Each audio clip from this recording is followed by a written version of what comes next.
கிறிஸ்துக்குள் பிரியமாக அழைக்கப்பட்ட சகோதர மாலை வணக்கம். மீண்டும் ஒரு விசை கூட தேவனுடைய வார்த்தைகளை உங்கள் மத்தியில் பகிர்ந்து கொள்ளும்படியாக தேவன் கொடுத்த இன்னொரு நல்ல வாய்ப்புக்கு நன்றி பாராட்டி கொண்டு நம் பாடத்துக்கு போகலாம். இந்த நாளில் நாம் பார்க்க இருக்கிற பாடமானது வேதாகமத்தில் ஒரு பெயரை தொடர்ந்து ரெண்டு தடவை அழைத்து கூப்பிடுற சில பெயர்கள். அப்படி கூப்பிடும்போது அந்த இடத்துல ஒரு முக்கியமான சம்பவங்கள் நடக்குது. அதை வச்சுட்டு ஒரு பாடமாக நம்ம பார்க்கலாம். இதை கொஞ்சம் சரி வித்தியாசமாக யோசிச்சு பார்த்தேன். என்னன்னாக்கா சரி எங்கெங்கெல்லாம் அப்படி வருது அப்படின்னு பார்க்கும்போது அப்படி கூப்பிடுற இடத்துல பர்டிகுலராக முக்கியமான ஒரு விஷயம் அங்கே நடக்குது. அது நமக்கு என்ன பாடமாக இருக்குதுன்னு சொல்லிட்டு பார்க்கலாம். இப்போ எக்ஸாம்பிள், இயேசு கிறிஸ்து சிலுவையில் கூப்பிட்றாங்க இல்லையா, ஏலி ஏலி தேவனே தேவனே, அந்த மாதிரி ரெண்டு பேர் சொல்லும்போது அப்போ அங்கே என்ன நடக்குது? தேவனுடைய திட்டம் அங்கே நிறைவேறுது. ஆண்டவராக இயேசு கிறிஸ்து அவருடைய திட்டத்தை அங்கே நிறைவேற்றுற அந்த தருணம் நம்முடைய ஆண்டவராக இயேசு கிறிஸ்துவின் வாழ்விலும் சரி, அவர் செய்ய வேண்டிய வேலையிலும் ரொம்ப முக்கியமான ஒரு தருணமாக அது இருந்ததுன்னு சொல்லிட்டு நம்ம பார்க்குறோம். அதனால் அந்த மாதிரி ஒரு சிலரை தேவன் அந்த மாதிரி கூப்பிடுறாரு.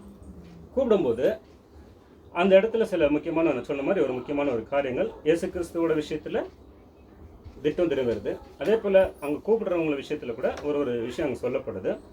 அதில் நம்ம என்ன பார்க்கலாம் அப்படின்னு பார்த்தோன்னாக்கா, அவங்க யார், அவங்க என்ன விஷயம் வருது, அந்த விஷயம் நமக்கு எப்படி எடுத்துக்கலாம் அப்படின்ற ஒரு சப்ஜெக்ட் பார்க்கலாம்.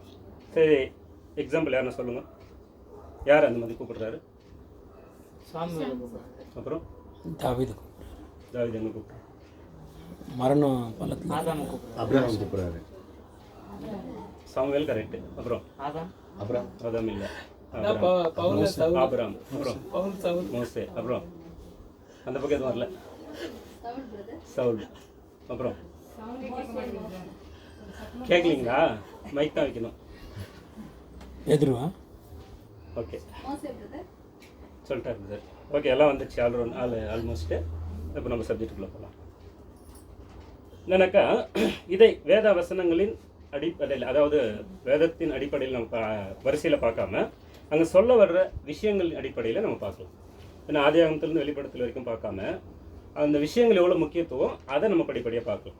அப்படி பார்க்கும்போது முதலாவது பார்க்கும்போது அப்போஸ்தலனாகிய பவுல் ஆகிறதுக்கு முன்னாடி சவுல் என்ன சொல்கிறார்? சவுல்கிட்ட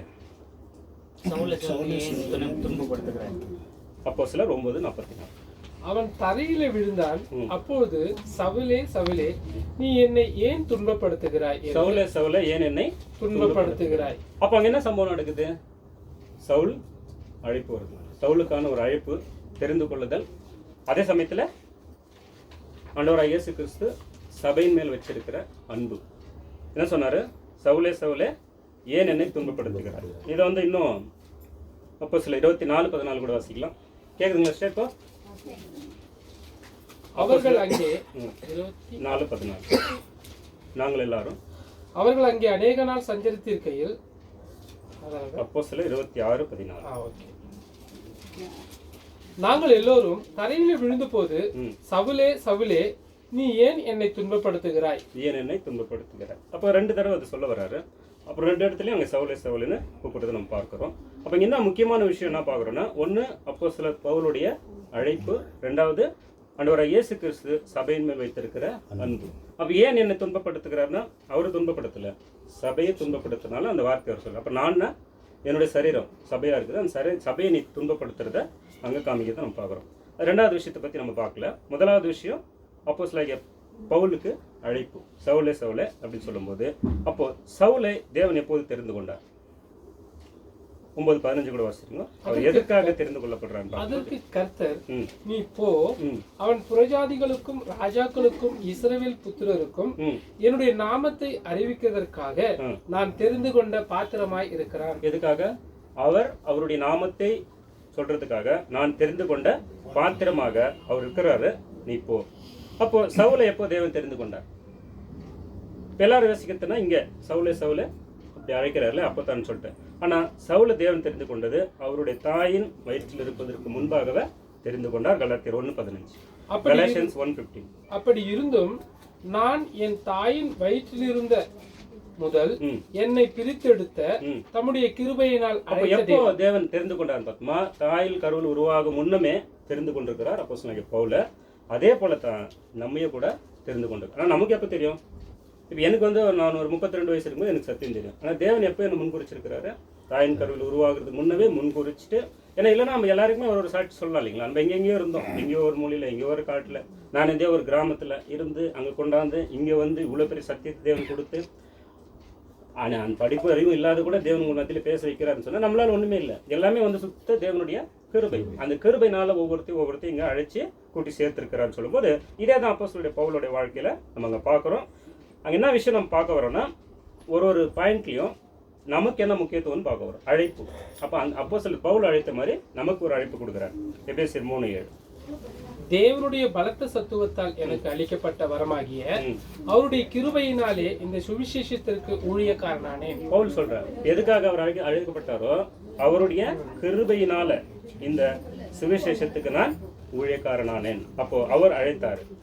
1 தீமோத்தேயு 2:7, 1 தீமோத்தேயு 2:7. இதற்காகவே நான் பிரசங்கியாகவும் அப்போஸ்தலனாகவும் புறஜாதிகளுக்கு விசுவாசத்தையும் சத்தியத்தையும் விளங்க பண்ணுகிற போதகனாகவும் நியமிக்கப்பட்டிருக்கிறேன். நான் பொய் சொல்லாமல் கிறிஸ்துவுக்குள் உண்மையை சொல்கிறேன். எதற்காக நான் பிரசங்கியாகவும் அப்போஸ்தலனாகவும் புறஜாதிகளுக்கு விசுவாசத்தின் சத்தியத்தை விளங்க பண்ணுகிற போதகனாகவும் நியமிக்கப்பட்டிருக்கிறேன். அதே விஷயத்த நமக்கு அப்ளை பண்ணுவோம். அப்ப நமக்கு எதுக்கு தேவன் அழைப்பு கொடுத்தார், எதுக்கு தேவன் நம்மளை தெரிந்து கொண்டார்? அப்போ உலக தோற்றத்துக்கு முன்னாலே நம்ம தெரிந்து கொண்டார்னா அப்போஸ்தலனாகிய பவுலுக்கு என்ன வேலை கொடுத்தாரோ அதே வேலை தான் இன்னைக்கு நமக்கும். புறஜாதிகளுக்கு போயிட்டு நம்மளும் புறஜாதி தான் ஒரு காலத்துல. இப்போ தேவனுடைய கருபையினால தேவனுடைய பிள்ளையா இருக்கிறோம். அப்போ நாம என்ன பண்ணணும்னா, நம்மளே போலவே மற்றவங்களுக்கும் சத்தியத்தை அறிவித்து அவங்களையும் தேவனுக்குள்ள கொண்டு வரணும். அப்படிப்பட்ட ஒரு வேலைக்கு நமக்கு அழைப்பு கொடுத்திருக்கிறார், தெரிந்து கொண்டிருக்கிறார் சொல்லி நம்ம பார்க்குறோம். 2 தீமோத்தேயு 1:9-12. அவர் நம்முடைய கிரியையின்படி நம்மை ரட்சியாமல் நம்முடைய தீர்மானத்தின்படியும் ஆதி காலம் முதல் கிறிஸ்து இயேசுவுக்குள் நமக்கு அருளப்பட்ட கிருபையின்படியும், ஆதி காலம் முதல் நம்ம தாயின் கருவில் இல்ல, ஆதியில தேவன் பூமி உண்டாக்கும் போதே நம்மளெல்லாம் தெரிந்து கொண்டிருக்கிறார் அப்படின்னும் போது அப்போ அந்த பரிசுத்த அழைப்பினால அழைத்தார். அப்புறம் நம்முடைய இரட்சகராகிய இயேசு கிறிஸ்து பிரசன்னமானதினாலே அந்த கிருபை இப்பொழுது வெளிப்படுத்தப்பட்டது. அவர் மரணத்தை பரிகரித்து ஜீவனையும் அழியாமையும் சுவிசேஷத்தினாலே வெளியரங்கமாக்கினார். அதற்கு நான் பிரசங்கியாகவும் அப்போஸ்தலனாகவும் புறஜாதிகளுக்கு போதகனாகவும் நியமிக்கப்பட்டேன். அப்ப எதுக்காக நியமிக்கப்பட்டிருக்கிறாரு? நம்முடைய இரட்சகராகிய இயேசு கிறிஸ்து பிரசன்னமானதினால அந்த கிருபை இப்பொழுது வெளிப்படுது. அப்ப ஆண்டவராகிய இயேசு கிறிஸ்து பூமிக்கு வரும்போதுதான் மோசே மூலமா என்ன கிடைச்சதுங்க? மோசே மூலமா நியாயப்பிரமாணம் கிடைச்சது, கிறிஸ்து இயேசு மூலமா கிருபை கிடைச்சது. அப்ப கிறிஸ்து இயேசு மூலமா கிடைக்கப்பட்ட அந்த கிருபை யார் யாருக்கு கிடைச்சது? இதுதான் நம்ம ரேன்சம் சப்ஜெக்ட்ல நம்ம பார்க்கும்போது வெறும் கிறிஸ்தவர்களுக்கு மட்டும் இல்லை, ஒட்டுமொத்த உலக ஜனத்துக்கும் எல்லாரையும் மீட்கும் பொருளாக கர்த்தராகிய இயேசு கிறிஸ்து வந்தார்ன்ற அந்த விஷயத்தை, அவருடைய மரணத்தை பரிகரித்து ஜீவனையும் அழியாமையும் சுவிசேஷத்தினால வெளியரங்கமாக்கினார். அதை நான் பிரசங்கிக்கிறதுக்காக பிரசங்கியாகவும் அப்போஸ்தலனாகவும் புறஜாதியருக்கு போதகனாகவும் நியமிக்கப்பட்டேன். அப்ப இதை அப்படியே கம்பேர் பண்ணுங்க, நம்மளுக்கும் ஒத்துப்போம். நமக்கு கொடுக்கப்பட்டிருக்கிற வேலைன்னா இதுதான், இதைத்தான் நம்ம மற்றவங்களுக்கு சொல்லணும். இதுதான் வந்து முதல் பாயிண்ட்ல நம்ம என்ன பார்க்குறோன்னா அழைப்பு. அந்த அழைப்பு அப்போஸ்தலனாகிய பவுலுக்கு எப்படி கிடைச்சதோ, சவுல் வந்து பவுலா மாறுற மாதிரி நாம கூட நாம மாத்திக்கணும். அதனால அப்போ அது அவ்வளோ ஈஸியா? அது நிமித்தம் நான் இந்த பாடுகளையும் அனுபவிக்கிறேன், ஆயினும் நான் வெட்கப்படுகிறதில்லை. ஏனென்றால் நான் விசுவாசித்திருக்கிறவர் இன்னார் என்று அறிவேன். நான் அவரிடத்தில் ஒப்பு கொடுத்ததை அவர் அந்த நாள் வரைக்கும் காத்து கொள்ள வல்லவராய் இருக்கிறார் என்று நிச்சயத்தும் இருக்கிறேன். அந்த பிரசங்கம் போதகனாக இருக்கிறேன்னு சொன்னா அது நிமித்தம் நான் பாடுகளை அனுப்புகிறேன். அப்போ ஈஸி இல்லை. இந்த சத்தியத்தை போய் நம்ம சொல்றது வந்து அவ்வளோ ஈஸியாக யாரும் எடுத்துக்க போறது இல்லை, அவ்வளோ ஈஸியாக நம்மளை அப்ரிஷியேட் பண்ண போகிறதும் இல்லை. எல்லாருமே எதிர்ப்பு தான் வரும். ஏன்னா நீங்கள் ஆசீர்வாதம் பற்றி பேசினாக்கா ரொம்ப ஈஸியாக எடுத்துப்பாங்க. ஆனால் இந்த மாதிரி எல்லாம் சத்தியங்கள் சொல்லும்போது அது ஈஸியாக எடுத்துக்க மாட்டாங்க. அதனால நான் பாடுகளை அனுபவிக்கிறேன்னு சொல்லும்போது நமக்கும் இப்படிப்பட்ட பாடுகள் வரும். அதை குறித்து நம்ம என்ன பண்ணணும்? கவலைப்படக்கூடாது. அதான் சொல்கிறேன், என்னை காத்துக்கொள்ள வல்லவராக இருக்கிறார். வல்லவர் கையில் நம்ம இருக்கும்போது நாம் எது குறித்தும் கவலைப்பட வேண்டாம் அப்படின்னு சொல்லிட்டு பார்க்குறோம். ஆகவே சகோதர சகோதரிகளே, அப்போஸ்தலர் பவுல் எதுக்காக அழைக்கப்பட்டாரோ அந்த காரியத்தை தொடர்ந்து செய்து வெற்றியும் கண்டார். சொல்லிட்டார் இல்லைங்களா? நான் என் ஓட்டத்தை முடித்தேன், எனக்காக வைத்திருக்கிற ஜீவகிரீடத்தை பெற்றுக்கொள்ள நான் தகுதியாக இருக்கிறேன் அவர் உறுதியாக சொல்கிறார். அந்த உறுதி நமக்கு வரணும் அப்படின்னு நம்ம பார்க்குறோம். எபேசியர் 1:4. தமக்கு முன்பாக ம், நாம் அன்பிலே பரிசுத்தம் உள்ளவர்களும் ம், குற்றமில்லாதவர்களுமாய் இருப்பதற்கு ம். அவர் உலக தோற்றத்திற்கு முன்னே கிறிஸ்துவுக்குள் நம்மை தெரிந்து எப்ப கொண்டபடியே தெரிந்து கொண்டாரு? உலக தோற்றத்துக்கு முன்னே நம்மை தெரிந்து கொண்டார். அப்ப எதுக்காக தெரிந்து கொள்ளார்னாக்கா, அன்பில் பரிசுத்தம் உள்ளவர்களும் குற்றமுள்ளாதவர்களும் இருப்பதற்கு தெரிந்து கொண்டிருக்கிறார் சொல்லிட்டு பார்க்கிறோம். இதை நம்ம சரியாக பயன்படுத்தி அப்போஸ்தலர் பவுல் அந்த ஓட்டத்தை முடித்தது போல நாமளும் முடிக்க பிரயாசம் எடுக்கணும். 2 பேதுரு 1:10, 2 பேதுரு 1:10. ஆகையால் ம். சகோதரரே, ம், உங்கள் அழைப்பையும் ம், தெரிந்து கொள்ளுதலையும் ம், உறுதியாக்கும்படி ம். ஜாக்கிரதையாய் இருங்கள். அப்போ உங்கள் அழைப்பையும் தெரிந்து கொள்ளுதலையும் உறுதியாக்கும்படி, உறுதியாகணும். உறுதி ஆகலைன்னா வேஸ்ட். நான் அழைக்கப்பட்டாரு, நான் தெரிந்து கொள்ளப்பட்டுட்டேன் இருக்கிறேன்னு சொல்லிட்டு நம்ம பாட்டுக்கு நம்ம இல்லாம அந்த அழைப்பையும் தெரிந்து கொள்ளுதலையும் உறுதிப்படுத்தணும்னா எப்படி நம்ம உறுதிப்படுத்துறது? அப்போ எனவே நாம் எப்போதும் தேவனுக்கு கொடுத்திருக்க அந்த அழைப்பு வந்து மிகப்பெரிய, இது ஒரு பெரிய வாய்ப்பு. நம்ம எப்பயுமே யோசிக்கிற விஷயம் தான். ஏன்னா இதுக்கெல்லாம் நம்ம தகுதியே இல்லை. தகுதி இல்லாம தகுதிப்படுத்துறதுக்காக அதான் சொல்றாரு. அப்படியே பார்க்கும்போது தான் சொல்றேன், நீங்கள அநேகர் வந்து பெரிய பெரிய ஆள் கிடையாது, ஞானிகள் இல்லை, ஐஸ்வர்யங்கள் இல்லை, எப்படியாப்பட்டவங்க நம்ம பைத்தியங்களை தெரிந்து கொண்டு ஞானிகளை ஆக்குறதுக்காக, தெரிந்து கொள்ளப்படுறதுக்காக அந்த அழைப்பு கொடுத்துருக்கிறாரு. அந்த அழைப்பை நீங்க என்ன பண்ணா உறுதியாக்கணும். அப்ப அந்த வாய்ப்பையும் கவனமாக பற்றி கொண்டு இருக்க வேண்டும். ஏன்னா இந்த வாய்ப்பு வந்து ரொம்ப விசேஷித்தமான ஒரு வாய்ப்பா நமக்கு இருக்குதுன்னு சொல்லிட்டு நம்ம பார்க்குறோம். 1 கொரிந்தியர் 1:26, 1 கொரிந்தியர்ஸ் 1:26. எப்படியெனில் ம், சகோதரரே, நீங்கள் அழைக்கப்பட்ட அழைப்பை பாருங்கள். ம். மாம்சத்தின்படி ஞானிகள் அநேகர் இல்லை, வல்லவர்கள் அநேகர் இல்லை, ம். பிரபுக்கள் அநேகர் இல்லை. யோசிச்சு பாருங்க, இது எப்படியாப்பட்ட ஒரு வாய்ப்பு. உங்களுக்கெல்லாம் உலகத்திலே பார்க்கிறோம் எவ்வளோ பேர் நம்மளோட பெரிய பெரிய நல்லவங்களா இருக்கிறாங்க. நம்ம நல்லவங்க நம்ம சொல்லிக்க முடியாது, ஆனால் அந்த அளவுக்கு இருக்கிறாங்க. உதவி பண்ணுறவங்க இருக்கிறாங்க, பட்சம் இருக்கிறாங்க, கல்விமான்கள் இருக்கிறாங்க, பெரிய பெரிய ஐஸ்வர்யங்கள் இருக்கிறாங்க, பிரபுக்கள் இருக்கிறாங்க. ஆனால் இவங்களுக்கெல்லாம் கொடுக்காத அந்த ஒரு வாய்ப்பை நமக்கு கொடுக்குறாருன்னு சொன்னால், அந்த அழைப்பு நம்மளுக்கு கொடுக்குறாருன்னு சொன்னால் அது எவ்வளோ விசேஷித்தமானது என்பதை நாம் உறுதிப்படுத்தணும். உறுதிப்படுத்தலைன்னு சொன்னால் வேஸ்ட் ஆகிடும். அந்த அழைப்பு வேற ஆளுக்கு போயிடு சொல்கிறோம் போகிறோம். அப்போ இப்படிப்பட்ட ஒரு வாய்ப்பை நமக்கு கொடுத்ததுக்கே நம்ம வந்து தேவனுக்கு நன்றி உள்ளவர்களாக இருக்கணும். ஆகையினால அது முதலாவது. அப்போ சவுலே சவுலே என்று கூடும்போது அவரோட அழைப்பை பார்க்குறோம், அந்த இடத்துல நம்மளுடைய அழைப்பையும் பார்க்குறோம். அடுத்து பார்க்கும்போது அந்த அழைப்பின் முக்கியத்துவம் என்ன அப்படின்றதுக்கு ஒருத்தர் கூப்பிடுறாரு. மார்த்தாலே மார்த்தாலே வாசிங்க, லூக்கா 10:41. இயேசு அவர்களுக்கு பிரதியுத்தரமாக, ம், மார்த்தாலே, ம். நீ அநேக காரியங்களை குறித்து கவலைப்பட்டு கலங்குகிறாய். ம். தேவையானது ஒன்றே. இப்போ இந்த சகோதர சகோதரிகள் இப்போ நமக்கு தெரியலைங்களா, இந்த விஷயம் தெரியும். அப்போ மார்த்தாள் என்ன பண்றாங்க, அநேக காரியங்கள்ல ரொம்ப பிஸியா இருக்கிறாங்க. ஆனா மரியாள் மட்டுமே ஒன்றை மட்டும் தெரிந்து கொண்டு அதுல அவங்க விசேஷமா இருக்கிறத நம்ம பார்க்குறோம். அதே போல தான் இன்னைக்கு நமக்கு கூட உலகத்துல வந்து அநேக காரியங்கள் இருக்குது. அநேக காரியங்கள் நம்ம என்ன பண்ணோம்னா அப்படியே அமுத்திடும். இந்த முக்கியத்துவத்தை, அதாவது அந்த அழைப்பின் முக்கியத்துவத்தை உணர செய்யாது. அப்படி உணர்ந்தாலும் எப்போ உணர்வோம்? இந்த மாதிரி வரும்போதோ இல்லை சபையில் இருக்கும்போதோ அப்போ தான் நம்ம உணர்வோம். வேற நேரத்தில் உணர்வுமா அதை பற்றி யோசிக்கிறதே இல்லை. ஆகையினால எப்பவுமே நம்மளுக்கு அந்த உணர்வு இருக்கணும். பிரசங்க 6:11. மாயை பெருக பண்ணுகிற அநேக விஷயங்கள் உண்டாயிருக்கிறபடியால் ம், அதனாலே மனுஷருக்கு பிரயோஜனம் பிரயோஜனம் என்ன? மாயை எல்லாமே மாயையை பெருக பண்ணுகிற அநேக விஷயங்கள் உண்டா இருக்கிறது. ஆனா அதுல பிரயோஜனம் ஒன்றும் இல்லை. அப்ப பிரயோஜனமான காரியம் எது? அப்போ அவங்க மரியாள் தெரிந்து கொள்ளப்பட்டது போல அவங்க தெரிந்து கொள்ளப்பட்ட ஒரு நல்ல பங்கு, அந்த பங்கின் முக்கியத்துவம் தான் நம்ம இங்க பார்க்குறோம். அதனால உலக கவலைகளும் சிற்றின்பங்களும் ஐஸ்வர்யத்தின் மயக்கமும் நம்மை திசை திருப்ப நேரிடலாம். கண்டிப்பா திசை திருப்ப நேரிடலாம். அதை தாண்டி நமக்கு தேவையான ஒரே லட்சியத்தை நாம் எப்பொழுதுமே கருத்தில் கொண்டு இந்த ஓட்டத்தை நாம ஓடி முடிக்கணும்னு சொல்லிட்டு நம்ம பார்க்குறோம். ஏன்னாக்கா லூக்கா 8:14, முள்ளுள்ள இடங்களில் விதைக்கப்பட்டவர்கள் வசனத்தை கேட்கிறவர்களாய் இருக்கிறார்கள். கேட்டவுடனே போய் பிரபஞ்சத்துக்குரிய கவலைகளினாலும் ஐஸ்வர்யத்தினாலும் சிற்றின்மைகளினாலும் நெருக்கப்பட்டு பலன் கொடாதிருக்கிறார்கள். பாருங்க, எதனால? உலகத்தின் காரியங்கள், பிரபஞ்சத்திற்குரிய கவலை, ஐஸ்வர்யத்தின் மயக்கம், சிற்றின்பத்தின் மயக்கம் நெருக்கப்பட்டு பலன் கொடுக்க முடியாத போயிடுது. அப்போ முதலாவது நம்ம பார்க்கும்போது அந்த அழைப்பின் முக்கியத்துவம் என்னன்னு பார்த்தோம். அந்த முக்கியத்துவத்தை நம்ம எந்த அளவுக்கு நம்ம ஏற்றுங்கிறோம் அப்படின்ற இங்க ஒரு விஷயத்துல நம்ம பார்க்குறோம். அப்போ மரியாள் எந்த அளவுக்கு அவங்க ஏற்றுக்கினாங்களோ, அவங்க ஏற்றுக்கும் போது என்ன பண்ணாங்க, எந்த வேலையும் பற்றியும் அவர் செய்யல. இயேசு கிறிஸ்து காலடியில் வந்து உட்காந்துட்டு அவருடைய வார்த்தைகளை கேட்க ஆரம்பிச்சாங்க. அதே போல தான் நம்ம இருக்கணும்னு சொல்லிட்டு பார்க்குறோம். 10:42 லூக்கா தேவையானது ஒன்றே. மரியாள் தன்னை விட்டு எடுபடாத நல்ல பங்கை தெரிந்து கொண்டால். தேவையானது ஒன்றுதான், அந்த ஒன்றுதான் அந்த அழைப்பு நமக்கு கொடுத்தாரு. அந்த அழைப்புக்கு அப்புறம் அதுக்கு பாத்திரவான்களா இருக்கிறதுக்காக இந்த பாயிண்ட்ஸ் நம்ம பார்க்கும்போது இதே தான் தாவீது ராஜா கூட சொல்றாரு, கர்த்தரிடத்தில் ஒன்றை நான் கேட்டேன், அதையே நாடுவேன்.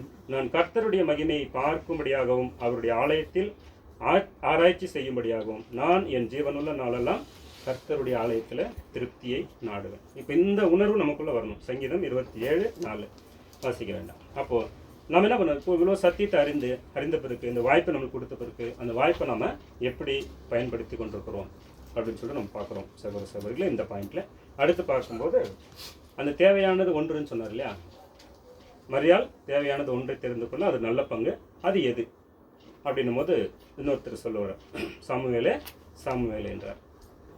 1 சாமுவேல் 3. அப்பொழுது கர்த்தர் வந்து நின்று முன்போல சாமுவேலை கூப்பிட்டார்.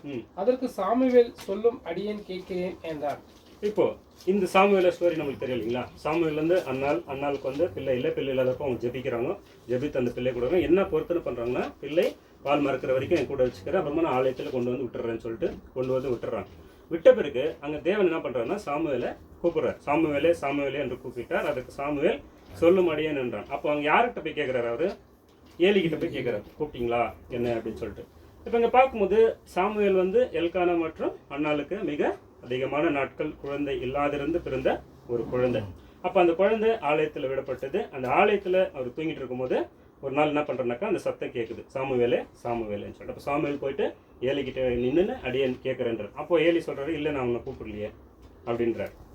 அப்போ 3 முறை அதே மாதிரி போய் நிற்கிறாரு. 3 முறையும் ஏலி என்ன சொல்கிறேன்னா நான் கூப்பிடல. அப்போ ஏலிக்கு புரிஞ்சிடுச்சு கூப்பிட்டுருக்கு யாரு அப்படின்ற மாதிரி. அப்போ என்ன சொல்லி அனுப்புறாருன்னா, அப்போ ஏலிக்கு தெரிய வருது, அப்போ தேவன் தான் அவனை அழைக்கிறாருன்னு சொல்லிட்டு சாமுவேல்கிட்ட இப்படி சொல்கிறார். என்னன்னாக்கா, நீ போய் மறுபடியும் அழைத்தால் சொல்லுங்கள் அடியேன் கேட்கிறேன் என்று சொன்னார். அப்படியாக அப்போ 3வது முறை தேவன் வந்து அதே மாதிரி கூப்பிடுறார், சாமுவேலே 11 வாசிங்க.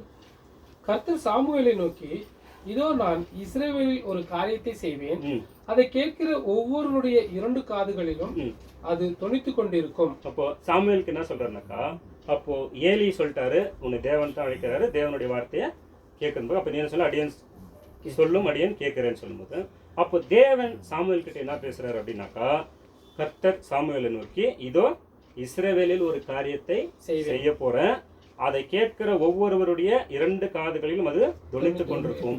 அப்ப என்ன பண்றாரு யோசிச்சு பாருங்க. ஏலி பிரதான ஆசிரியர் அவர் இருக்கிறாரு, அவர்கிட்ட தேவன் இந்த விஷயத்தை சொல்ல, இவர் வந்து சின்ன வயசு, இவர்கிட்ட வந்துட்டு நான் இஸ்ரேலை பற்றி உங்ககிட்ட சொல்கிறேன், இஸ்ரேலை குறித்து ஒரு காரியத்தை நான் உனக்கு சொல்ல போகிறேன் அப்படின்னு சொல்லும்போது, ஏன் அப்படின்னு சொன்னால் அதுவரை தேவனுடைய வார்த்தை சாமுவேலுக்கு வெளியாகாது இருந்தது அப்படின்னு சொல்லி நம்ம பார்க்குறோம். அசிங்கிறது 3:7 அதில் 3:7 1 சாமுவேல் 3:7. சாமுவேல் கர்த்தரை இன்னும் அறியாதிருந்தான், கர்த்தருடைய வார்த்தை அவனுக்கு இன்னும் வெளிப்படவில்லை. அப்ப ஏன் தேவன் 3 வாட்டி கூப்பிடுறாருன்னா, இன்னும் அறியல, கர்த்தர் அவர் அறியல, ஏலிகிட்ட தான் போய் நிக்கிறாரு, கர்த்தர் கூப்பிடுறாரு, இன்னும் அறியல. ஆகையினால என்ன சொல்றேன்னா, சாமுவேல் கர்த்தரை இன்னும் அறியாதிருந்தான், கர்த்தருடைய வார்த்தை அவருக்கு இன்னும் வெளிப்படல. அப்போ அங்கதான் முதல்ல வெளிப்பட்ட உடனே என்ன சொல்றாரு, இஸ்ரேலை பத்தி பேச போறவங்ககிட்ட அப்படின்னு சொல்லி சொல்றாரு. ஆகையால் சகோதர சகோதரியில கொஞ்சம் நம்ம யோசிச்சு பார்க்கும்போது, ஆசாரியனாக இருந்தாலும் கூட ஏலியிடம் தேவன் பேசாமல் சிறுவனாக இருந்த சாமுவேலிடம் தன்னுடைய வார்த்தைகளை வெளிப்படுத்த தேவன் சித்தமாக இருந்தார். அதே இப்போ நம்ம கம்பேர் பண்ணுவோம். இன்னைக்கு எவ்வளோ பெரிய பெரிய போதகருங்க இருக்கிறாங்க, எவ்வளோ பெரிய பெரிய ஸ்பீச்சருங்க பேசுகிறாங்க. ஆனால் அவங்களுக்கெல்லாம் தெரியாது இந்த சத்தியத்தை யார் கொடுத்துக்கிறாருனாக்கா, பாலகராகிய உங்களுக்கு கொடுத்துக்கிறேன் அப்படின்னு சொல்லும்போது, அப்போ இதை பெற்றுக்கொண்டிருக்கிற நாம் என்ன செய்கிறோம்? அப்படியாகவே நம்ம தொடர்ந்து தேவனுடைய வாயிலே இருந்து சாமுவேல் மாறிட்டார். சாமுவேல் எந்த அளவுக்கு தேவன் உயர்த்துறார் அப்படின்னு பார்த்தோம்னாக்கா, 19-20 வாசிங்கிறது 1 சாமுவேல் 3:19-20. சாமுவேல் வளர்ந்தான், கர்த்தர் அவனோடு கூட இருந்தார், அவர் தம்முடைய எல்லா வார்த்தைகளிலும் ஒன்றையாகிலும் தரையிலே விழுந்து போக விடவில்லை. சாமுவேல் கர்த்தருடைய தீர்க்கதரிசிதான் என்று தான் முதல் பேர்சேபா மட்டுமல்ல சகல இஸ்ரவேலருக்கும் விளங்கினது. விளங்கிச்சுங்க பாருங்க. சிறுவனா இருந்தாரு, அவர் தேவன் தெரிந்து கொண்டு தீர்க்கதரிசியா மாத்தினாரு. தீர்க்கதரிசியா மாத்திட்டு அவர் சொன்ன ஒவ்வொரு வார்த்தையும் தரையில விடப்படலன்னா நிறைவேறாம போல. அப்ப சாமுவேல் மூலமா தேவன் பேசுற ஒவ்வொரு வார்த்தையும் தேவன் அங்க என்ன பண்ணாரு, நிறைவேற்றினாரு. அதுவும் எந்த அளவுக்கு அவர் உயர்த்தினார்னா, தான் முதல் பேர்சபா வரைக்கும் உள்ள இஸ்ரேல் எல்லாருக்கும் தெரிஞ்சிச்சு இவர் தேவனுடைய தீர்க்கதரிசி அப்படின்னும் போது, அப்போ அவருடைய வாழ்க்கை முறை எப்படி இருந்திருக்கும்? அப்போ தேவன் சொன்னதெல்லாம் அவர் சொல்றது மாத்திரம் இல்லை, அவர் செய்யணும். செய்தாதான் அப்போ எல்லாரும் பார்க்குவாங்க. ஆகையினால அந்த அளவுக்கு தேவன் வந்து சாமுவேலை உயர்த்திருக்கிறாரு. அப்படியாக இன்றைய காலகட்டத்தில் கூட நம்ம பார்க்கும்போது மிகப்பெரிய பெரிய பெரிய பெரிய ஃபேமஸான போதகர்கள் இருக்கிறாங்க. ஆனால் சத்தியம் இல்லை. யாருக்கு சத்தியத்தை கொடுத்தாருன்னா லூக்கா 10:21. அந்த வேளையில் இயேசு ஆவியிலே களி கூர்ந்து, பிதாவே, வானத்துக்கும் பூமிக்கும் ஆண்டவரே, இவைகளை நீர் ஞானிகளுக்கும் கல்விமான்களுக்கும் மறைத்து பாலகருக்கு வெளிப்படுத்தினபடியால் உம்மை ஸ்தோத்தரிக்கிறேன். ஆம் பிதாவே, இப்படி செய்வது உம்முடைய திருவுளத்துக்கு பிரியமாய் இப்படி செய்து அவருக்கு பிரியமா இருக்குது. பாலகருக்கு வெளிப்பட அங்க வந்து ஏலியை விட்டுட்டாரு, சாமுவேல் வெளிப்படுத்தினாரு. அதே போல இன்னைக்கு உலகத்துல பார்க்கும்போது எவ்வளவு பெரிய ஆள்களா இருந்தாலும் அவங்களுக்கெல்லாம் மறைச்சு, ஆரம்பத்துல நம்ம பார்த்தோம் இல்லைங்களா அழைப்பு எப்படி இருந்துச்சு, உங்களை அழைப்பை பாருங்கள், இங்குள்ள ஞானிகள் அனைவரும் இல்ல பைத்தியங்களை தெரிந்து கொண்டு இவ்வளவு பெரிய விஷயத்தை கொடுக்குறான்னு சொல்லும்போது இதை பெற்றுக்கொண்டிருக்கிற நாம் என்ன பண்ணிருக்கிறோம் அப்படின்னு நம்ம யோசிக்க வேண்டும். சகோதர சகோதரிகளை 2 தீமோத்தேயு 1:13-14. நீ கிறிஸ்து இயேசுவை பற்றும் விசுவாசத்தோடும் அன்போடும் என்னிடத்தில் கேட்கிற ஆரோக்கியமான வசனங்களின் சட்டத்தை கை கொண்டிரு. நம்ம என்ன பண்ணணும்னா ஆரோக்கியமான வசனங்களின் சட்டத்தை கை கொண்டிருக்கணும். கேட்கறதோ பேசுறதோ இல்ல, முக்கியமான விஷயம் கை கொண்டிருக்கணும். உன்னிடத்தில் ஒப்புவிக்கப்பட்ட அந்த நற்பொருளை நமக்குள்ளே வாசம் பண்ணுகிற பரிசுத்த ஆவியினாலே காத்துக்கொள். அந்த நற்பொருள் அங்க சொன்னாங்க தேவையானது ஒன்றே, அந்த நல்ல பங்கு. அந்த நல்ல பங்கு இங்க என்ன சொல்றாரு பவுல்? நற்பொருள். அப்ப அந்த நற்பொருள் இருக்குன்னா தேவனுடைய வார்த்தை. தேவனுடைய வார்த்தை உங்களுக்கு கொடுத்துக்கிறான்னு சொல்லும் போது அந்த வார்த்தை நீங்க எந்த அளவுக்கு காத்து கொண்டிருக்கிறீங்கன்னா பரிசுத்த ஆவியினால காத்துக்கொள்ள வேண்டும். அப்ப அந்த வார்த்தை எவ்வளவு முக்கியன்றத நம்ம ஒரு பாடமும் பார்க்கிறோம், ஒரு வேத வசனங்களும் பார்க்கிறோம். அந்த வேத வசனத்தை நமக்கு தேவன் கொடுத்திருக்கிறான்னு சொன்னா கொஞ்சம் நம்ம நிதானமா யோசிக்கும் போது இதுக்கு நாம தகுதியுள்ளவர்களா இருந்தோமா? கண்டிப்பா இல்லை. ஆனா இருந்தாலும் தேவனுடைய சுத்த கிருபையினால நமக்கு அந்த ஒரு வாய்ப்பை கொடுத்திருக்கிறான்னு சொல்லும்போது அதை கவனமா பார்க்கணும். சரி, அழைத்தாரு, அழைப்பின் முக்கியத்துவத்தை சொன்னாரு. அந்த முக்கியத்துவக்கான பொருள் என்னன்னா அந்த வார்த்தையை கொடுத்தாரு. இப்போ இதை பெற்றுக்கொண்டிருக்கிற நாம் அடுத்து என்ன ஆகணும்னாக்கா பரிசுத்தமாகணும். அப்போ அதுக்கு ஒருத்தர் கூப்பிடுறாரு, மோசே. யாத்திராகமம் 3:4-5. அவன் பார்க்கும்படி கிட்ட வருவதை கர்த்தர் கண்டார். முச்செடியில் நடுவில் இருந்து தேவன் அவனை நோக்கி மோசே என்று கூப்பிட்டார். அவன் இதோ அடியேன் என்றான். அப்பொழுது அவர், இங்கே கிட்டி சேராயாக, உன் கால்களில் இருக்கிற பாதரட்சியை கழற்றி போடு, நீ நிற்கிற இடம் பரிசுத்த பூமி என்றார். மோசே நீங்க கிட்ட சேராத, கிட்ட வந்தாலும் பாதரட்சி கழட்டிட்டு வா, நிற்கிற இடம் பரிசுத்த பூமியா இருக்கு. அப்ப இது நமக்கு விஷயத்துல பார்க்கும்போது நம்ம என்ன பண்ணணும்னாக்கா பரிசுத்தத்தை குறித்து தேவனிங்க பேசும்போது நான் பரிசுத்தரா இருக்கிறது போல நீங்களும் பரிசுத்தரா இருக்க வேண்டியமே தேவனுடைய அவசியம். ஏன்னா இவ்வளவு பெரிய சத்தியத்தை நாம் கேட்டிருக்கிறோம் சொன்னா இன்னும் நம்ம பழைய சுபாவத்திலே இருந்தோம்னா வாய்ப்பு வேஸ்ட் ஆகிடும். நம்ம பார்க்கிறோம் 1 பேதுரு 1:13-16 ஒரு வசனம். ஆகையால் நீங்கள் உங்கள் மனதின் அறையை கட்டிக்கொண்டு தெளிந்த புத்தி உள்ளவர்களாய் இருந்து இயேசு கிறிஸ்து வெளிப்படும் போது உங்களுக்கு அளிக்கப்படும் கிருபையின் மேல் பூரண நம்பிக்கை உள்ளவர்களாய். முதலாவது என்ன பண்ணுன்னா நீங்கள் தெளிந்த புத்தி உள்ளவர்கள், தெளிந்த சத்தியத்தில் இருக்கணும். சத்தியம் இன்னைக்கு ஒன்றும் நாளைக்கு ஒன்றும் பேசிட்டு இன்னைக்கு குழப்பம் அப்படித்தான் ஆயிடுது. என்ன இன்னைக்கு ஒரு பேசிடுறோம், நாளைக்கு வேற விஷயத்த பேசினுக்கிறாங்க. பேசுறதுனால அவங்களுக்கு மட்டும் இல்லாமல் கேட்கறவங்களுக்கு எல்லாமே குழப்பத்தில் இன்னைக்கு வந்து நின்று இருக்குது. ஆசீர்வாதம் இல்லைன்னு சொன்னதும் நம்ம தான், இன்னைக்கு ஆசீர்வாதத்தை எதிர்பார்த்து காத்துருங்கிறதும் நம்ம தான். அப்போ அப்படி இருக்கும்போது இந்த சத்தியத்தை அப்போ என்ன ஆகுதுங்க, கேட்குறவங்களுக்கு இப்போ இன்னைக்கு குழப்பமாயிட்டுன்னு சொல்லிட்டு அப்படி இல்லாமல் தெளிவாக இருக்கணும். அடுத்து உங்களுக்கு அளிக்கப்பட்ட கிருபையின் மேல் பூரண நம்பிக்கை இருக்கும். அப்போ தேவனுடைய கிருபையில தான் நான் நிற்கிறேன்னு சொன்னால் தேவன் எந்த ஒரு சூழ்நிலையும் என்னை காப்பாற்றுவார்ன்ற நம்பிக்கை இருக்கணும். அந்த நம்பிக்கை இல்லைன்னு சொன்னால் தேவனையும் நம்புகிறோம், உலகத்தையும் நம்பினுங்கிறோம்னாக்கா அது ஒத்து வராது. அடுத்து நீங்கள் முன்னமே உங்கள் அறியாமையினாலே கொண்டிருந்த இச்சைகளின்படியே இனி நடவாமல் கீழ்ப்படுகிற பிள்ளைகளாய் இருந்து. அப்போ அந்த பரிசுத்தம் எப்படி வருதுன்னு பார்த்தோம்னா நீங்கள் முன்னமே உங்கள் அறியாமையில் இருந்தோம். அறியாமையின் காலங்களை தேவன் வந்து கணக்குல வைக்கிறது இல்லை. ஆனா அறியாமையின் காலத்திலே நம்ம இருக்க முடியாது. எப்போ சத்தியத்தை கொடுத்துட்டாரோ, அழைப்பை கொடுத்தாரோ, அது முக்கியத்துவத்தை கொடுத்தாரோ, வார்த்தைகளை கொடுத்தாரோ, இப்போ நான் அறியாமல் இருக்கிறேன்னு சொல்ல முடியாது. ஏன்னா அப்படி இருக்கணும்னா வாரத்துக்கு நம்ம 3 வாட்டி இங்கே கூட்டிட்டு நம்ம பேசுறது வேஸ்ட் ஆகிடும். அதனால அறியாமையின் காலத்தில் விட்டுருங்க, நீங்கள் உங்கள் நடக்கையில் எல்லாவற்றிலும் பரிசுத்தரா இருங்கள் சொல்லிட்டு அடுத்து சொல்றாரு. உங்களை அழைத்தவர் பரிசுத்தமாய் இருக்கிறது போல நீங்களும் உங்கள் நடக்கையில் எல்லாவற்றிலேயும் பரிசுத்தமாய் இருங்கள். 16 நான் பரிசுத்தர், ஆகையால் நீங்களும் பரிசுத்தராய் இருங்கள் என்று எழுதியிருக்கிறது. அப்போ இந்த இடத்துல நாம் புரிந்து கொள்ள விஷயம் என்ன அப்படின்னாக்கா, இவ்வளவு மாபெரும் சத்தியத்தை நம்ம கொடுத்திருக்கும் போது அந்த சத்தியத்தை கை கொண்டு நம்மை நாம் சுத்திகரித்து கொண்டு தேவன்கிட்ட வந்தாதான் அதுக்கு ஒரு வேல்வி இருக்கும். இல்லைன்னு சொன்னா சும்மா நானும் கேட்டேன் போனேன் வந்த மாதிரி அப்படி ஆயிடும். யோவான் 17:17-9. ஏன்னா அந்த பரிசுத்தமாக்குறது என்னன்னாக்கா தேவனுடைய வார்த்தை தான். அதுக்காக தான் நம்மளுக்கு அந்த வார்த்தை கொடுக்குறாரு. உம்முடைய சத்தியத்தினாலே அவர்களை பரிசுத்தமாக்கும். உம்முடைய வசனமே சத்தியம். உம்முடைய வசனம் தான் சத்தியம். அந்த சத்தியத்துல தான் உங்களை பரிசுத்தமாக்கும். நான் பரிசுத்தம் ஆகணும்னு சொன்னா வேற வழி கிடையாது. அப்புறம் வார்த்தை வசனம்னா என்ன? இயேசு கிறிஸ்து தான் நம்மளுக்கு வார்த்தை. அவரே நம்மளுக்கு வார்த்தையா இருக்கிறார். அப்போ அவரே இல்லாம நாம பரிசுத்தமாக முடியாது. நீர் என்னை உலகத்தில் அனுப்பினது போல நானும் அவர்களை உலகத்தில் அனுப்புகிறேன். அவர்களும் சத்தியத்தினாலே பரிசுத்தமாக்கப்பட்டவர்களாகும்படி அவர்களுக்காக நான் என்னைத்தானே பரிசுத்தமாக்குகிறேன். அவர் பரிசுத்தம் ஆயிருக்கிறாருன்னா எதுக்காக? நமக்காக. அப்போ நாம அவர் பரிசுத்தம் ஆயிட்டாருன்னு சொல்லிட்டு நம்ம ஆகாம இருக்க முடியாது. ஆகினால நம்ம பரிசுத்தம் ஆக வேண்டியது ரொம்ப முக்கியம். அந்த பரிசுத்தம் ஆகிறது என்னன்னாக்கா நம்மளுடைய நடவடிக்கைகள். இன்னொரு விஷயம் அங்கே பார்க்கும்போது லேவியராகமம் 20:7, ஆதலால் நீங்கள் உங்களை பரிசுத்தப்படுத்தி பரிசுத்தராயிருங்கள், நான் உங்கள் தேவனாகிய கர்த்தர். அப்போ இந்த பரிசுத்தப்படுத்தி என்ற வார்த்தை என்ன அப்படின்னு பார்த்தோம்னா, பிரிந்திருப்பது அல்லது பிரித்து வைப்பது.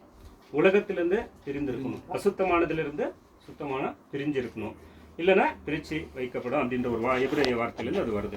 அப்போ வேதாகமத்தில் தேவன் குறிப்பிடப்படுகிற சில மனிதர்கள், இடங்கள், பொருட்கள், நாட்கள், இந்த மாதிரி வந்தால் இது பரிசுத்தம் இது பரிசுத்தம் சொல்லிட்டே வருவார்.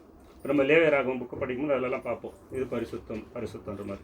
அப்போது தேவன் குறிப்பிடும்போது இந்த வார்த்தை எல்லாமே என்ன பண்ணுன்னா, தீமையிலிருந்தும் பாவங்களிலிருந்தும் அசுத்தமானவைகளிலிருந்தும் நாம் விலகி இருக்கிறது தான் பரிசுத்தம்னு சொல்கிறார். அப்போ நம்முடைய பேச்சு, நம்முடைய நடவடிக்கை எல்லாமே மாறி இருக்கணும். சத்தியத்துக்கு வந்த பிறகு நான் இன்னும் அப்படியே இருக்கிறேன்னு சொன்னால் அது வேஸ்ட்டு. ஆகையினால நம்மளே யோசித்து பார்க்கலாம்.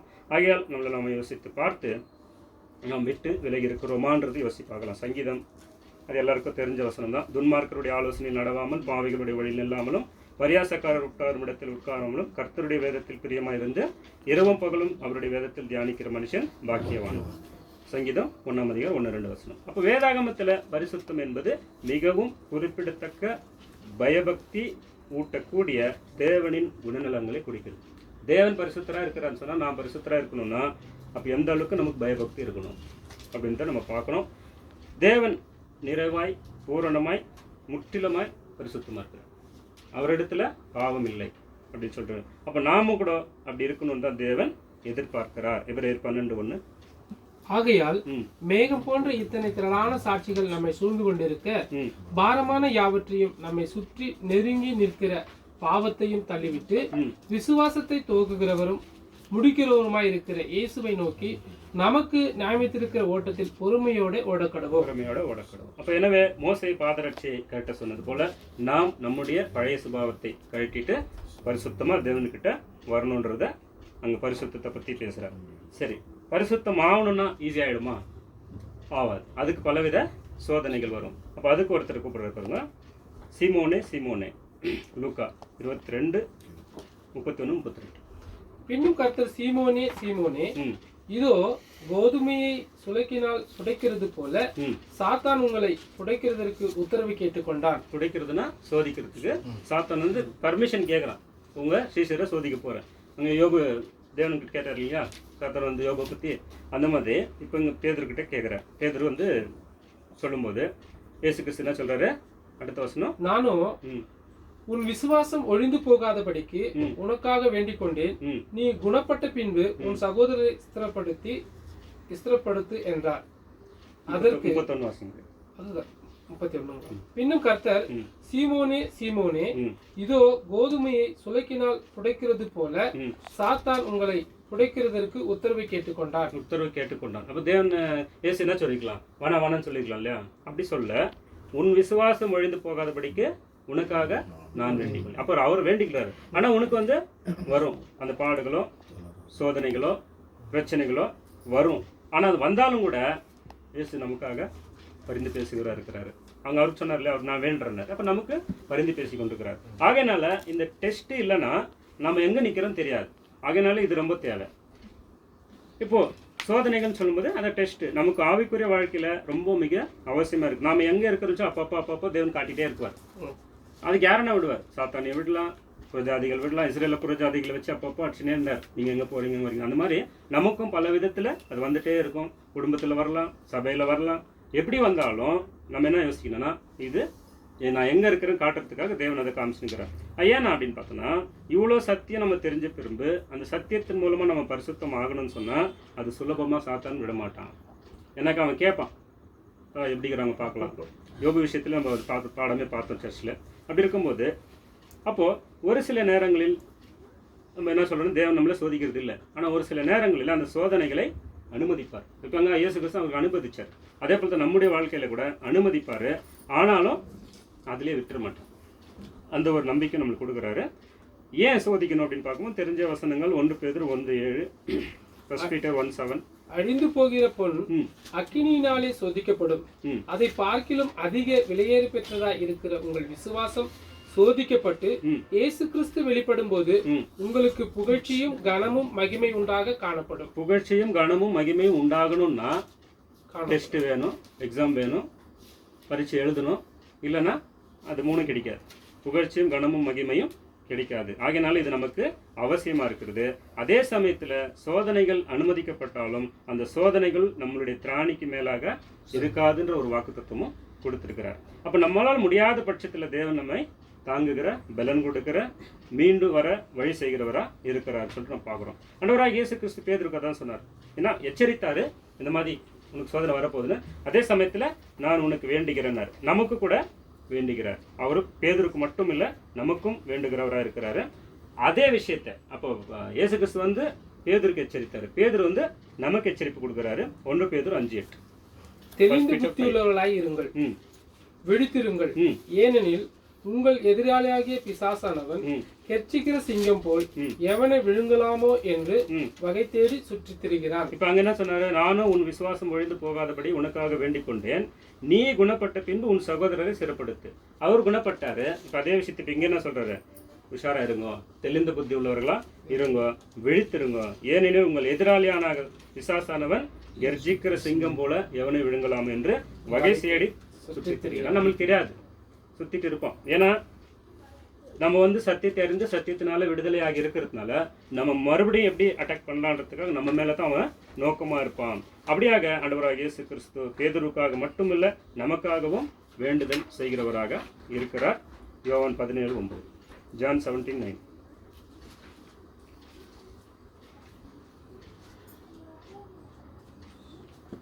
யோவான் 17. நான் அவர்களுக்காக வேண்டிக் கொள்கிறேன், உலகத்துக்காக வேண்டிக் கொள்ளாமல் நீர் எனக்கு தந்தவர்களுக்காக வேண்டிக் கொள்கிறேன், அவர்கள் உம்முடையவர்களாய் இருக்கிறார்களே. உலகத்துக்காக வேண்டிக் கொள்ள, நீர் எனக்கு தந்தவர்களுக்காக வேண்டிக் கொள்ள. அப்ப யார் அவருக்கு தந்தது? தேவன் வந்து நம்மளெல்லாம் தெரிந்து கொண்டு இயேசு கிறிஸ்துக்கு மனவாட்டியாக சரீரமாக கொடுத்துக்கிறார். ஆகையினால அவர் நமக்காக வேண்டிக் கொண்டிருக்கிறார். 15 வசனம்.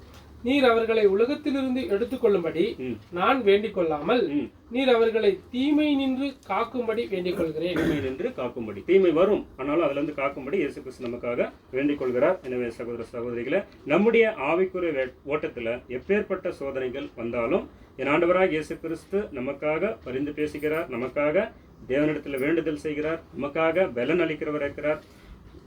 பவுல் கூட சொன்னார் இல்லையா, உம்முடைய பலவீனத்தில் என்னுடைய பலன் பூரணமா விளங்கும். அந்த மாதிரி தேவன் நமக்கு பலன் கொடுப்பார். எப்போ அப்படின்னாக்கா, நம்ம ஆரம்பத்தில் பார்த்த மாதிரி அந்த அழைப்பையும் தெரிந்து கொள்வதிலையும் உறுதி பண்ணணும், அது முக்கியத்துவமாக காத்துக்கொள்ளணும், வார்த்தையில் நடக்கணும், பரிசுத்தமாக இருக்கணும். அப்படி இருந்தால் காப்பாற்றுவார். இப்போ இந்த மாதிரி சோதனைகள் வரும்போது நம்மளுக்கு என்ன தேவை? ஏதோ ஒரு ஆபத்தில் இருக்கிறோம், ஒரு ஹாஸ்பிட்டலில் இருக்கிறோம், ஏதோ ஒரு சூழ்நிலை சரியில்லை, நம்மளுக்கு என்ன தேவை? ஒரு ஆறுதலோ இல்லை ஒரு தைரியமாக தேவை. அதுக்கு ஒருத்தரை கூப்பிட்றாரு, யாக்கோபே யாக்கோபே என்றார். ஆதியாகமம் 46:2-3. அன்று இரவிலே தேவன் இஸ்ரவேலுக்கு தரிசனமாகி யாக்கோபே யாக்கோபே என்று கூப்பிட்டார். அவன் இதோ அடியேன் என்றான். அப்பொழுது அவர், நான் தேவன், நான் உன் தகப்பனுடைய தேவன், நீ எகிப்து தேசத்துக்கு போக பயப்பட வேண்டாம், அங்கே உன்னை பெரிய ஜாதியாக்குவேன். என்ன பயப்பட வேண்டாம், நீ பயப்படாத, நான் இருக்கிறேன், நீ எங்க நான் போ சொல்றதுக்கு நீ போ. ஆனா அதே போல தான் நம்மளுக்கும் அப்ளை பண்ணிக்கணும். நம்ம என்ன வேலை செய்யணும்னாலும் தேவன் நம்மளை அழைத்து இந்த வேலையை கொடுக்குறாருன்னு சொன்னா அதுக்கு நம்ம பயப்படக்கூடாது. ஏன்னா தேவனே நம்மளுக்கு என்ன சொல்றாரு? தைரியமும் உற்சாகத்தை, பயப்படாத நீ போன்றாரு. அப்போ தேவன் நம்ம அழைத்த அந்த அழைப்பின் மூலமா தேவ வசனங்கள் நமக்கு வெளிப்படுத்தப்பட்டு அந்த வசனமே முக்கியம் என்று சொல்லி அந்த வார்த்தைகள் மூலமாக நாம் பரிசுத்தமாகும் பொழுது நமக்கான சோதனைகள் இருக்குதுன்னு பார்த்தோம். அதே சமயத்தில் அந்த சோதனைகளிலும் அந்த உபத்திரவங்களிலும் தைரியம் கொடுக்குறார். நான் இருக்கிறேன். தைரியமும் உற்சாகமும் தேவைப்படும் போது அதை தான் இந்த ஒரு காரியத்தில் பார்க்குறோம். மோசேவை குறித்து கூட நம்ம பார்க்குறோம். மோசேவை பார்க்கும்போது தேவன் அழைத்து நீ போ அதை சொல்லும்போது என்ன பண்ணார்? 5 தடவை மறுதளிக்கிறார். நான் சரியாக பேச வராது, பயம், நான் போக மாட்டேன் அப்படின்னு சொல்லிட்டு அப்போ கூட என்ன பண்ணுறது? தேவன் அவரை தான் அனுப்புகிறார். வேற யாரும் ஆளை மாற்றலை. நீயே போயிட்டு செய்யணும்னு சொல்லிட்டு அவர் தைரியப்படுத்தி உற்சாகப்படுத்தி பலப்படுத்தி கொண்டு போய் பேச வச்சார். பேச வச்சுட்டு ஏன் அப்படின்னு சொன்னால் அழைத்தவர் உண்மையுள்ளவராக இருக்கிறபடினால அவர் எல்லாமே அவர் கண்டிப்பாக செய்வார். அப்போ மோசே எவ்வளோ பெரிய புகழ்பெற்றவர் ஆகிட்டார் அப்படின்னு பார்த்தோன்னா, மோசையானவர் இன்னைக்கு 3 மதத்தில் ஒரு முக்கியமானவர். யூதர், கிறிஸ்தவர், இஸ்லாமிய. இந்த 3த்துலேயும் மோசை முக்கியமான ஒரு ஆளை கருதப்படுறார். அப்போ அந்த அளவுக்கு தேவன் அவர் உயர்த்தினார். ஆனால் ஆரம்பத்தில் அவர் பயந்தாலும் கூட அவர் தைரியப்படுத்தி அவர் அனுப்பிச்சார். அதே போல தான் நமக்கு கூட பயமோ தயக்கமோ இருக்கக்கூடாது. அப்படி இருந்தாலும் தேவன்கிட்ட அதை ஒப்படைச்சிட்டு நம்ம தேவனுடைய வேலையை நம்ம செய்யணும்னு சொல்லிட்டு பார்க்குறோம். அப்போது நம்முடைய அழைக்கப்பட்டிருக்கிற அந்த அழைப்பின் நிமித்தமாக எவ்வளோ பாடுகள், பிரச்சனைகள், சோதனைகள் வந்தாலும் தேவன் நம்மோடு இருக்கிறாருன்றது நமக்கு மாத்திரமில்லை, பவுலுக்கும் அதே சொல்கிறாரு. அப்போஸ்தலர் 23:11. அன்று ராத்திரியிலே கர்த்தர் பவுலின் அருகே நின்று, பவுலே திடன்கொள், நீ என்னை குறித்து எருசலேமிலே சாட்சி கொடுத்தது போல ரோமாவிலும் சாட்சி கொடுக்க வேண்டும் என்றார். விடிய காலமான போது அப்ப அதான் சொல்ல திடன்கொள் பவுலே. அப்ப அவருக்கு என்ன பண்றது? ஒரு தைரியம் தேவைப்படுது, ஒரு ஆறுதல் தேவைப்படுது. பவுலே திடன்கொள், நீ போ, நான் உன்னை அனுப்புறேன்னாக்கா நீ போய் பேசுன்னு சொல்லிட்டு 27-24 படிங்க. அப்போஸ்தலர் 27-24. பவுலே பயப்படாதே, நீ ராயனுக்கு முன்பாக நிற்க வேண்டும். இதோ உன்னுடனே கூட யாத்திரை பண்ணுகிற யாவரையும் தேவன் உனக்கு தயவு பண்ணினார் என்றான். உனக்கு யாரை தயவு பண்ணிக்கிறாரு? உம்மோட கூட யாத்திரை பண்ணி உன் கூட வரவங்க எல்லாமே தேவன் அவருக்கு தயவு பண்ணிக்கிறார். நீ பயப்படாத. இதே விஷயத்தை எலியா கிட்ட பார்க்குறோம். எலியா என்ன சொல்றாரு?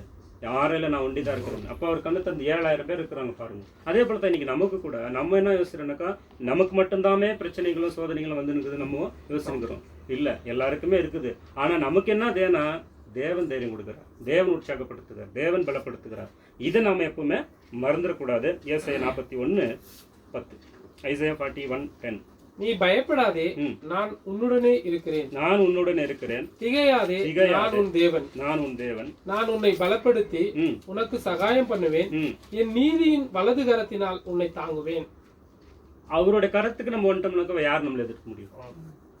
என்ன சொல்றாரு? பெருமை உள்ளவனுக்கு தேவன் எதிர்த்து நிற்கிறார், ஆனா தாழ்மை உள்ளவருக்கு தேவன் கிருபை அளிக்கிறார். அப்ப தேவன் கிருபை நம்ம பெற்றுக்கொண்டிருக்கும் போது இன்னொரு இடத்துல சொல்லும் போது என்ன சொல்ற? அவருடைய பலத்த கருத்துக்குள் இருக்கும்போது ஏற்ற காலத்துல உயர்த்துவார். அவருடைய பலத்த கருத்துக்குள் வந்துடணும். அப்போ வரணும்னா எப்படி வரணும் முடியும்? அப்போ ஆரம்பத்துல பார்த்த விஷயங்களை நம்ம செய்துனே வந்தாதான் தேவனுடைய பலத்த கருத்துக்குள்ள வர முடியும்னு சொல்லிட்டு பார்க்கவே சகோதர சகோதரிகளை தேவனுடைய இன்னும் நமக்கு உறுதுணையாகவும் உற்சாகமாகவும் தைரியமாகவும் பலனாகவும் துணையாகவும் நிற்பதனால நாம எதை குறித்தும் பயப்படக்கூடாது. சங்கீதம் 62:2. Psalm 62:2. அவரே என் கன்மலையும் என் ரட்சிப்பும் என் உயர்ந்த அடைக்கலமும் ஆனவர், நான் அதிகமாய் அசைக்கப்படுவதில்லை. அப்ப நாம ஏன் பயப்படணும்? தேவன் மோசேக்கு தைரியத்தை கொடுத்து உயர்த்தினாரு, பவுலுக்கு தைரியத்தை கொடுத்து உயர்த்தினாரு. தாவீது அருமையா சொல்ற, அவரே என் கன்மலையும் என் ரட்சிப்பும் என் உயர்ந்த அடைக்கலமா இருக்கிறாரு. இப்பேற்பட்ட தேவனை தெரிந்து கொண்டிருக்கிற நமக்கு ஏன் தயக்கமும் பயமும் இருக்கக்கூடாது அப்படின்னு நம்ம பார்க்குறோம். அதை எடுத்துட்டு நம்ம தைரியமா தேவனுடைய வேலைகளை செய்யணுன்றதை நம்ம பார்க்குறோம். இவ்வளோ விஷயம் வந்துச்சு. இப்போ இந்த விஷயம் தாண்டும் போது தேவன் எல்லாமே நம்மளுக்கு செய்கிறாருன்னு சொல்லும்போது என்ன வந்துடுது? பெருமை. இன்னைக்கு எல்லாம் விழுந்து போகிறது அதில் தான். அப்போ அந்த பெருமை வரும்போது ஒரு விஷயத்தை எச்சரிப்பாக கொடுக்குறாரு. மத்தேயு 23:37. எருசலேமே எருசலேமே, தீர்க்கதரிசிகளை கொலை செய்து உன்னிடத்தில் அனுப்பப்பட்டவர்களை கல்லெறிகிறவளே, கோழி தன் குஞ்சுகளை தன் சிறகுகளின் கீழ் கூட்டி சேர்த்து கொள்ளுவண்ணமாக நான் எத்தனை தரமோ உன் பிள்ளைகளை கூட்டி சேர்த்து கொள்ள மனதாயிருந்தேன், உங்களுக்கோ மனதில்லாமல் போயிற்று. இதோ உங்கள் வீடு உங்களுக்கு பாழாக்கி விடப்படும். அவ்வளவுதான். இஸ்ரேல் எப்படி தெரிந்து கொண்டார்? உலகத்தில் உள்ள எல்லா ஜாதிகளும் உங்களை மாத்திரமே நான் தெரிந்து கொண்டேன், சொந்த பிள்ளைகளாக தெரிந்து கொண்டார். தெரிந்து கொண்டு தேவன் வழி நடத்திட்டு வரும்போது அவங்களுக்கு என்ன ஆயிடுச்சு? எங்களுக்கு தான் எல்லாமே, தேவன் எங்களுக்கு தான் ஃபர்ஸ்ட் ப்ரையாரிட்டி கொடுத்துக்கிறாரு, நாங்கள் தான் அப்படின்ற மாதிரி வரும்போது அந்த பெருமை வந்து அந்த பெருமை என்ன பண்ணுச்சுன்னா அவங்க கண்ணை மறைச்சு தேவனை விட்டு வெளிக்கு போகிற சூழ்நிலை வந்துச்சு. அதே ஒரு வாய்ப்பு நமக்கும் வராதுன்னு நினைக்காதீங்க சகோதரரே, வந்துடும். ஏன்னா இதை பார்த்துட்டு இருக்கிறோம், வந்துடுது. அப்படி வரும்போது அதுதான் எச்சரிப்பு கொடுக்குறாரு. அப்படி இருந்தால் என்ன ஆகும்? உங்கள் வீடு உங்களுக்கு பாழாக்கி விடுக்கப்படும். பாழாயிடுச்சு இல்லைங்களா? இயேசு கிறிஸ்து மரித்த பிறகு எல்லாமே வந்து அழிக்கப்பட்டு நாசமானதை நம்ம பார்க்குறோம். அதனால இன்னும் கூட 13 லூக்கா 13:34 வாசிங்க. எருசலேமே எருசலேமே, தீர்க்கதரிசிகளை கொலை செய்து உன்னிடத்தில் அனுப்பப்பட்டவர்களை கல்லெறிகிறவளே, கோழி தன் குஞ்சுகளை தன் சிறுகளின் கீழே கூட்டி சேர்த்துக் கொள்ளும் வண்ணமாக நான் எத்தனை தரமோ உன் பிள்ளைகளை கூட்டி சேர்த்துக் கொள்ள மனதா இருந்தேன், உங்களுக்கு மனதில்லாமல் போயிட்டு. 2 இடத்துல அதே விஷயத்தை சொல்றாரு. மத்தேயுலயும் சொல்றாரு, லூக்காலையும் சொல்றாரு. அப்ப அது எந்த அளவுக்கு அது அவ்வளோ முக்கியத்துவம் வாய்ந்ததா இருக்கிறது. அப்ப அந்த எச்சரிப்பு கூட நமக்கு என்ன பண்ணணும்? தேவைப்படும். அந்த எச்சரிப்பை மீறினால் தண்டனை. என்ன தண்டனை? அவங்க அழிஞ்சே போயிட்டாங்க. அப்ப நமக்கு என்ன ஆகும்? நம்ம இங்கே இராதையே போயிடுவோன்றது நம்ம பார்க்குறோம். அடுத்து பார்க்கும்போது நம்ம வந்து நம்ம இடத்துல செய்து வருகிற அந்த சத்தியத்தை தேவன் கொடுத்து அதன் மூலமாக பரிசுத்தம் பண்ணி சோதனையில் தாங்கிக் கொள்ள பலன் கொடுத்து தைரியத்தோடு நம்மளுக்கு நடத்து செய்யும்போது நமக்கு என்ன வந்துடுதுன்னா அந்த பெருமை வந்துடுது. அந்த பெருமை மாத்திரமே நமக்குள்ளே வரக்கூடாது. பெருமை உள்ளவருக்கு தேவன் எதிர்த்து நிற்கிறாரு நம்ம பார்ப்போம். இந்த பெருமை ஒன்று வந்துடுச்சுன்னா மற்ற எல்லா விஷயமே போயிடும். அதனால ஏனென்றால் இந்த பெருமை வந்துட்டா நாம் ஓடிக்கொண்டிருக்கிற இந்த ஓட்டத்தில் வழி விலக செய்வதற்கு வாய்ப்புகள் அதிகமாக இருக்குது. அப்படி நம்ம வழி விலகி போயிட்டா என்ன ஆகும்? எபிரேயர் 6:4-6. ஏனெனில் ஒரு தரம் பிரகாசிக்கப்பட்டு பரம ஈவை ருசி பார்த்தும் பரிசுத்த ஆவியை பெற்றும் தேவனுடைய நல்வார்த்தையும் இனிவரும் உலகத்தின் பலன்களையும் ருசி பார்த்தும் மறுதலித்து போனவர்கள் தேவனுடைய குமாரனை தாங்களே மறுபடியும் சிலுவையில் அறைந்து அவமானப்படுத்துகிறபடியால் மனம் திரும்புவதற்கு ஏதுவாய் அவர்களை மறுபடியும் புதுப்பிக்கிறது கூடாத காரியம். இதெல்லாம் இந்த வசனங்கள்லாம் நம்ம அடிக்கடி பேசுறோம், அதிகமாக ஞாபகத்தில் வச்சுக்கணும். ஏன்னா இது முக்கியமான வசனங்கள் இதெல்லாம். இது இல்லைனாக்கா நம்ம பெருமையில் போகிறதுக்கான வாய்ப்புகள் அதிகம். யோசிக்கணும் இதெல்லாம். இதே விஷயத்தை எபிரேயர் 6:7-8 கூட வாசிக்கலாம். எப்படி எனில் ஒரு எக்ஸாம்பிள் கொடுக்குறாருங்க, வாசிங்க. எப்படி எனில் தன்மேல் அடிக்கடி பெய்கிற மழையை குடித்து தன்னிடத்தில் பயிரிடுவர்களுக்கு ஏற்ற பயிரை முளைப்பிக்கும் நிலமானது தேவனால் ஆசீர்வாதம் பெறும். முள்செடிகளையும் முள்பூண்டுகளையும் முளைப்பிக்கிற நிலமோ தகாததையும் சபிக்கப்படுகிறதுக்கு ஏற்றதாயும் இருக்கிறது.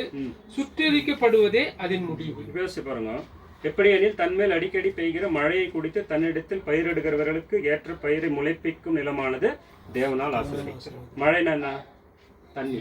தண்ணினா தேவனுடைய வார்த்தை. அப்ப அந்த வார்த்தையை அடிக்கடி அடிக்கடி அடிக்கடி நம்ம வாங்கின்னு அந்த வார்த்தையை கொடுக்கிறவருக்கு பலன் கொடுக்கலன்னா என்ன ஆயிடும்? என்ன கொடுத்துனுக்குது? முள் பூண்டும் முளைப்புதும் முள் செடிகளையும் கொடுத்துன்னு அது என்ன தகாத நிலமா இருக்குது. அப்படி இருந்தோம்னா அது சுட்டெரிக்கப்படுவதே அதன் முடிவு. ஆனா தேவன் ஏற்கிற பலனை கொடுத்தோம்னா அந்த நிலம் தேவனால் ஆசீர்வாதம் தரும். யோசிச்சு பாருங்க, நம்ம எந்த நிலமா இருக்கிறோம் அது நமக்கு தான் தெரியும். இன்னும் கூட எபிரேயர் 10:26-29 கூட அந்த எச்சரிப்பு கொடுக்குறாரு. நீங்கள் அப்புறம் வாசிங்க. இப்போ நம்ம கடைசியாக பார்க்கும்போது எல்லாமே பார்த்தோம். இப்போ இந்த ஓட்டத்தை ஒரு எச்சரிப்பு வாங்கிட்டு அந்த ஓட்டத்தை முடிக்கும்போது நீங்கள் எந்த ஒரு வேலை செய்தாலும் அது வெற்றிகரமாக முடிச்சா என்ன கிடைக்கும்? ஒரு பலன், ஒரு பரிசு இல்லைங்களா? அதே போல தான் இவ்வளோ விஷயங்கள் நம்ம பார்த்துருவோம். கடைசியில் ஒரு ஆசீர்வாதமாக தேவன் கொடுக்குறார், ஒரு பலனை கொடுக்குறார். ஆதியாகமம் 22:11. அப்பொழுது கர்த்தருடைய தூதனானவர் வானத்திலிருந்து அபிரகாமே அபிரகாமே என்று கூப்பிட்டார். அவன் இதோ அடியேன் என்றான். அப்பொழுது அவர், பிள்ளையாண்டான் மேல் உன் கையை போடாதே, அவனுக்கு ஒன்றும் செய்யாதே, நீ அவனை உன் புத்திரன் என்றும் உன் ஏகசுதன் என்றும் பாராமல் எனக்காக ஒப்பு கொடுத்தபடியினால் நீ தேவனுக்கு பயப்படுகிறவன் என்று இப்பொழுது அறிந்திருக்கிறேன் என்றார். அபிரகாம் தன் கண்களை ஏறெடுத்து பார்க்கும் பொழுது இதோ பின்னாக புதரிலே தன் கொம்புகள் சிக்கிக் கொண்டிருந்த ஒரு ஆட்டுக்கடாவை கண்டான். அப்பொழுது அபிரகாம் போய் கடாவை பிடித்து அதை தன் குமாரனுக்கு பதிலாக தகன பலியிட்டான். அபிரகாம் அந்த இடத்துக்கு யோகாவா ஈரே என்று பெயரிட்டான். அதனாலே கர்த்தருடைய பர்வதத்திலே பார்த்து கொள்ளப்படும் என்று இந்நாள் வரைக்கும் சொல்லப்பட்டு வருகிறது. 16 இல்ல அதே 22ஆம் அதிகாரம் 16. நீ உன் புத்திரன் என்றும் உன் ஏகசுதன் என்றும் பாராமல் அவனை ஒப்பு கொடுத்து இந்த காரியத்தை செய்தபடியால் நான் உன்னை ஆசீர்வதிக்கவே ஆசீர்வதித்து உன் சந்ததியை வானத்து நட்சத்திரங்களைப் போலவும் கடற்கரை மணலைப் போலவும் பெருகவே பெருக பண்ணுவேன் என்றும் உன் சந்ததியார் தங்கள் சத்துருக்களின் வாசல்களை. அப்ப இங்க என்ன பாக்குறோம்னா ஆசீர்வாதம். எதுக்காக ஒரு ஆசீர்வாதம் பெற்றுக்கொண்டார்? ஆபிரகாம் பத்தி தெரியலைங்களா? ஆபிரகாம்ல இருந்து ஸ்டார்டிங்ல இருந்து பார்த்துட்டு வந்தோம். பிள்ளை இல்லை, பிள்ளை இல்லாத போதுக்கு 100 வயசுல ஒரு பிள்ளையை கொடுக்குறாரு. அந்த பிள்ளைய பலியா கேட்கும் போது ஆபிரகாம்னா சொன்னாரு, இல்லை என்னால் ஆகாது, எனக்கு ரொம்ப நாளாக பிள்ளை இல்லை, ரொம்ப பாசமாக வளர்த்துட்டேன், ரொம்ப செல்லமாக வளர்த்துட்டேன்னு சொன்னாரா? இல்லை, உடனே கீழ்ப்படிஞ்சாரு, போனார். போய் பலி கொடுக்க போகும்போது அந்த காரியத்துக்கான பரிசு ஆரம்பத்தில் அவர் வந்து விசுவாசத்தில் குறைவாக இருந்தார். ஆனால் இந்த பலி கொடுக்க முன் வரும்போது விசுவாசத்தின் தகப்பனானார் ஒரு பக்கம். இன்னொரு பக்கம் இந்த உலகத்துக்கே அவர் மூலியமாக தான் ஆசீர்வாதம் வரக்கூடிய ஒரு மிகப்பெரிய ஒரு ஆசீர்வாதத்தை ஆபிரகாமுக்கு தேவன் கொடுத்தார். அதே போல தான் இந்த காரியங்களெல்லாம் நம்ம செஞ்சுட்டு வரும்போது நமக்கு கூட தேவன் ஒரு ஆசீர்வாதத்தை வைப்பார். இது ஒரு எக்ஸாம்பிள் பார்க்கும்போது இது மத்திய 25ஆம் அதிகாரம் 14 to 28 வருது. அது என்னன்னாக்கா அந்த சரியாக வேலை செய்கிறவங்களுக்கு அவங்க என்ன சொல்கிறாரு அப்படின்னு பார்த்தோம்னா அந்த தாளந்து பற்றியில் ஊமையில் சொல்லிட்டு வர்றாரு. அது எல்லாருக்கும் தெரிஞ்ச விஷயம் தான் இல்லைங்களா? அப்போ என்ன சொல்கிறாரு, எல்லாருமே வந்து 3 பேர் ஊமை அந்த ஊமையில் தாளந்து கொடுக்குறாரு. அந்த தாளந்து 2 பயன்படுத்தினவங்களுக்கும் 5 பயன்படுத்தினவங்களுக்கும் என்ன பண்ணுறாரு, ஒரு ஆசீர்வாதம் கொடுக்குறாரு. என்னன்னாக்கா அவர் ஒரு பரிசை வச்சிருப்பார். அந்த பரிசு என்னன்னாக்கா ரொம்ப வாசிருங்க 14 வருது. அன்றியும் பரலோக ராஜ்யம் புரதேசத்துக்கு பிரயாணமாய் போகிற ஒரு மனுஷன் தன் ஊழியக்காரரை அழைத்து தன் ஆஸ்திகளை அவர்கள் வசமாய் ஒப்பு கொடுத்தது போல் இருக்கிறது. அவனுடைய திறமைக்கு தக்கதாக ஒருவரிடத்தில் அவங்களுடைய திறமைக்கு தக்கதாக, முதலாவது அவங்களுடைய திறமை, எல்லாருக்கும் ஒரே திறமை கிடையாது.